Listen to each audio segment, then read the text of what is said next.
after that, after these descendants of Saul had been publicly executed, and after David had done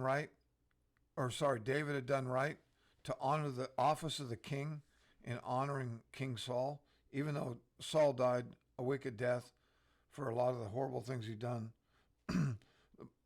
We read in the scripture in verse 14, and after that, God was entreated for the land. Well, I was at a ministers' meeting with a group of national Christian leaders, and they decided that they were going to organize a Native American event and invite all the chiefs and elders and have a big Christian Native American gathering. And I said, knowing the little bit that I've known traveling and the level of brokenness and heartache that's happened and bitterness in the tribes, I said, and how are you going to get everybody together? I said, we're just going to invite them, just call them up and invite them. I said, well, good luck with that.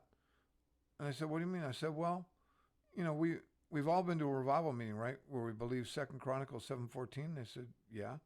I said, well, 2 Chronicles, if my people who are called by my name will humble themselves and pray and seek my face and turn from their wicked ways, then I'll hear from heaven and heal the land, right?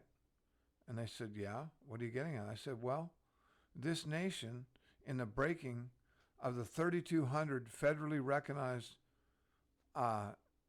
treaties with thousands of Native American tribes, has not yet turned from its wicked ways. So how are you going to have God heal the land? So let's encapsulate this story and see how it applies to us today. People say, great story, Chris, but what's that got to do with the United States of America? Well, since 1492, when Columbus supposedly discovered America, white men were eventually discovered upon Indian lands. From that day till this, there's been a trail of blood across this continent. As in the case of the Gibeonites, where the United States government has broken her part, God has now borne witness to the treachery and genocide that occurred to First Nations people in the U.S. And this root is what's causing some very ugly fruit in the United States politics presently.